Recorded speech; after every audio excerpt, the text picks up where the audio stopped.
compuesto, como es el caso del almidón, por ejemplo, o del glucógeno, que son polímeros de glucosa, y vamos a tener sustancias que van a ser heterogéneas en términos de su composición química, porque van a tener más de un compuesto. ¿Estamos? Van a combinarse por ahí o con otros hidratos de carbono, o se van a combinar por ahí con otras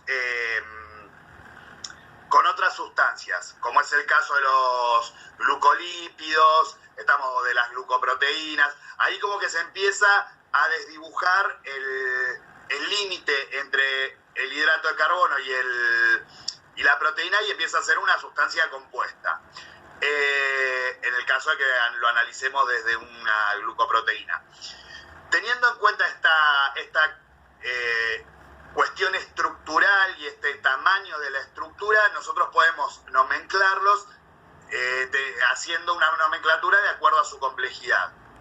Cuando nosotros tenemos una cierta cantidad de moléculas de hidratos de carbono unidas por enlaces glicosídicos y pasamos esa cantidad, empezamos a hablar de hidratos de carbono complejos, o empezamos a hablar de estructuras poliméricas. Mientras que por debajo de esa estructura nosotros hablamos de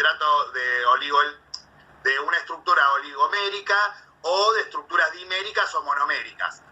¿Y con qué tiene mucho que ver esta cuestión de los hidratos de carbono simples y complejos? Con la capacidad de absorción que tiene el organismo. Ustedes imagínense una sustancia muy grande, si puede ser absorbida en el ribete en cepillo.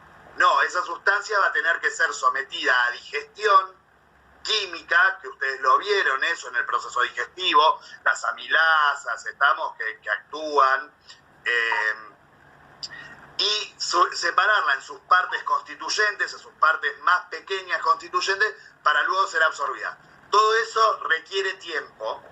Entonces, ese tiempo que se requiere es tiempo que tarda en la absorción, es una absorción más progresiva, y los niveles de glucemia en el organismo no subirían tan de golpe.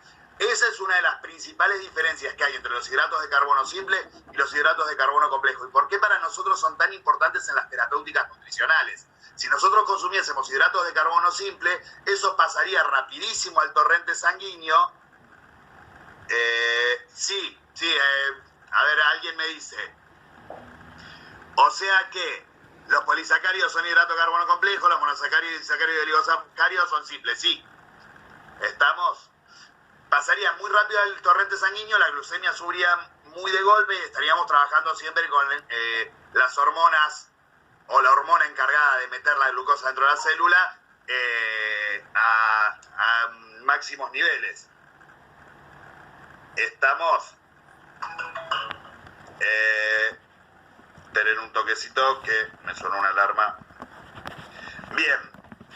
¿Se entiende esto a lo que me hacía referencia con los hidratos de carbono?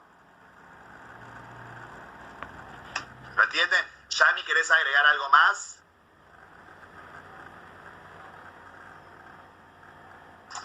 Estaba viendo lo de la grabación, perdón. No, me parece que eso por ahí, un poco más asociado, no te quería interrumpir antes, pero con lo que decías al principio, de no pensar los macronutrientes por ahí por separado. Sé que por ahí es un poco complejo, y más en esta instancia, que lo vemos tan teórico, pero no van por separado, ¿sí? Cuando comemos justamente alimentos, no van a tener solo de un nutriente o de otro, que eso es algo que se explica en una de las clases, no me acuerdo si en proteínas o en hidratos, me parece súper claro. Entonces, como empezar a pensar cómo interactúan, ¿no? Sobre todo también cuando hablamos de digestión, que no va uno por un lado y otro por otro, ¿sí? Entonces traten de hacerse cuadros comparativos, pero pensándolos en conjunto. Claro, tengan en cuenta, a ver, hoy terminamos con los macronutrientes, ahora cuando terminemos este encuentro yo les habilito la clase de hoy. Tengan en cuenta que como les dijo Yami, nosotros consumimos hidratos de carbono, proteínas y lípidos al mismo momento, al mismo tiempo. Entonces, al mismo momento se va a estar superponiendo la digestión de uno con la digestión de otro. No es que cuando yo digiero hidratos de carbono, solo digiero hidratos de carbono. y a su vez, va a haber interacciones en las digestiones. A su vez, va a haber interacciones en las digestiones, es decir, la digestión de las proteínas, como ocurre en un momento simultáneo con la digestión de lípidos y hidratos de carbono, va de alguna manera a muchas veces interferir y muchas veces actuar sinérgicamente entre los diferentes tipos de nutrientes. Entonces eso es algo que por ahí está bueno, esta idea que les dice Yami, de pensarlo integradamente, es decir, bueno, la digestión, yo me pongo un cuadrito y me hago un cuadrito, no sé, en estómago, en boca. ¿Qué pasa en boca? ¿Qué tipos de digestión tengo en boca? ¿Digestión mecánica? ¿Digestión química? Bueno, ¿quién se encarga de la química? ¿Qué enzima se encarga para para los hidratos de carbono? ¿Qué enzima se encarga para los lípidos? ¿Qué enzima se encarga para las proteínas? Paso a estómago. ¿Qué pasa en estómago con los hidratos de carbono, proteínas y lípidos? Nada, ahí por ahí lo que se habrán dado cuenta es que quiénes son las que tienen mayor papel en la digestión en estómago, las proteínas. Bueno, ahí estudiar bien las proteínas, qué es lo que pasa con las proteínas, con el factor intrínseco, qué es lo que pasa con el ácido clorhídrico, con estas activaciones que se dan por el ácido clorhídrico, por el medio ácido que tiene el estómago. De ahí paso a intestino delgado y ya paso a la absorción. Y siempre está buena esta idea que les propone Yami, siempre manéjense en simultáneo, porque de esa manera ustedes van a poder ir viendo cómo va pasando una cosa en simultáneo con otra y van a poder entender la digestión como un proceso integral y no como un proceso aislado, porque no se da de esa manera, no se da como proceso aislado. ¿Está bien? Bien, después con hidratos de carbono, no sé si hay alguna otra pregunta. Hace muchos años atrás había una pregunta que era muy común, que preguntaban qué era el ribete en cepillo. El ribete en cepillo es una unidad estructural del intestino que es como estaría dispuesto. Profe, yo no entendí muy bien lo de... Son células del enterocito. Exactamente. Y tienen como una forma de cepillo. Muy buena la idea esa, profe. Bien, alguien me pregunta por lo de índice glucémico. A ver, ¿lo entendieron qué es el índice glucémico? El índice glucémico es propio de los alimentos, es algo del alimento, es algo propio del organismo del humano. ¿Qué es el índice glucémico? ¿Qué entendieron? A ver, alguien que me lo cuente y yo se los explico. Alguien que se anime a prender el micrófono o alguien que se anime a hablar por el chat. ¿No? No importa si está bien o mal. No importa si esté bien o mal, la idea es sacarnos las dudas.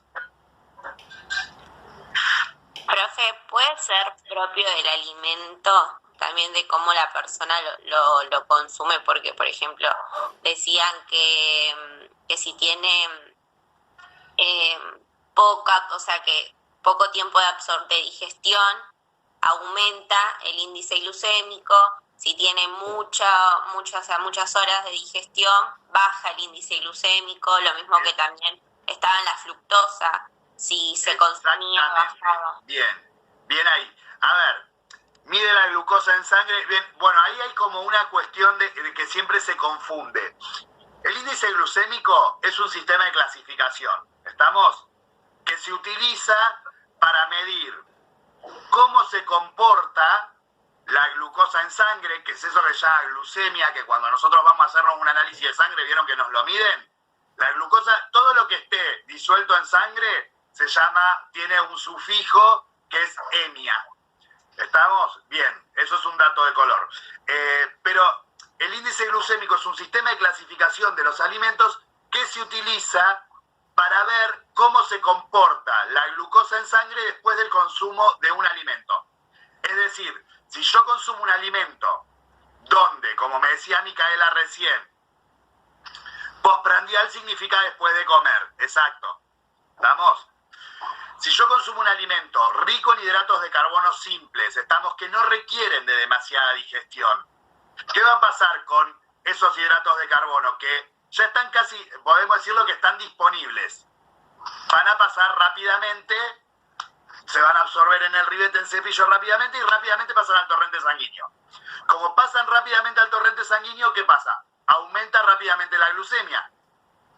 Entonces, ahí veo que ese alimento hace que aumente rápidamente la glucemia. ¿Para qué me sirve a mí conocer esta cuestión de qué es el índice glucémico? Muchas veces, y cobra importancia en los pacientes que tienen cierto tipo, o en las personas que tienen cierto tipo de afección de la salud, que es la diabetes. La diabetes es una enfermedad que se caracteriza por niveles altos de glucosa en sangre, es decir, niveles altos de glucemia, y por cierta resistencia a la insulina, es decir, que esa hormona que se llama insulina, que se encarga de meter la glucosa dentro de la célula, empieza a no andar muy bien. Es como que se le agotan las pilas a la insulina. ¿Vieron cuando al control remoto se le agotan las pilas y tengo que darle para que ande? Bueno, esto sería más o menos lo mismo.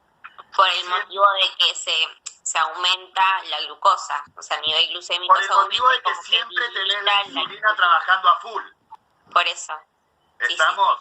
Sí. Entonces, a ver, de un tiempo para esta parte, hace muchos años, se empezó a ver como un gran crecimiento en lo que son las personas con diabetes tipo 2, que es una diabetes ambiental. ¿Por qué? Por el consumo de este tipo de nutrientes que hacen que la insulina esté trabajando constantemente. Entonces, por un lado, empieza a haber resistencia y por otro lado, empieza a haber agotamiento de la producción de insulina.